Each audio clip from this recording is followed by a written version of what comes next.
Bismillahirrahmanirrahim. Allahumma laksunna wa bikamanna wa la rasika aftana bi rahmatika ya arhamar rahimin. Bismillahirrahmanirrahim. Allahumma barik lana fi ma razaqtana wa qina azabannar. Amin. Okay, selamat berbuka.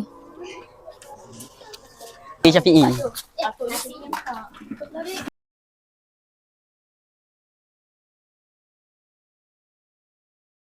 Rumah siapa?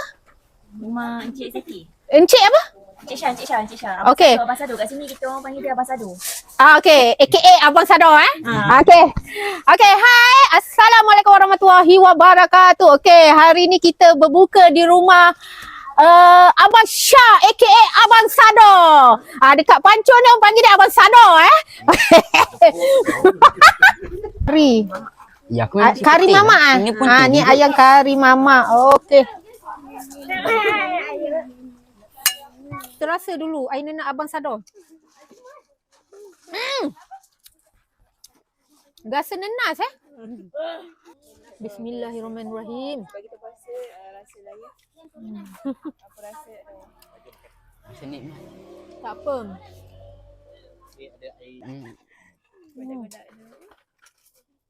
Tengok dah.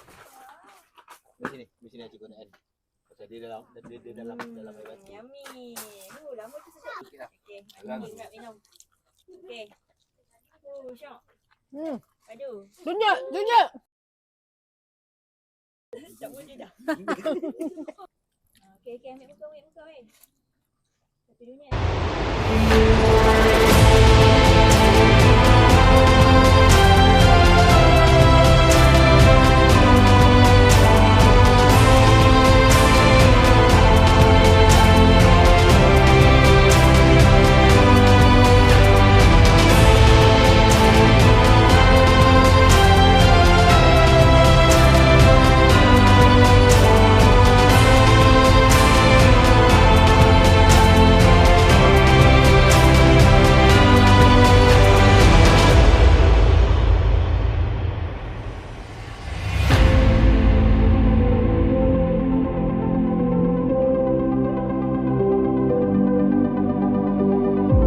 Kami di sini mengucapkan selamat berpuasa.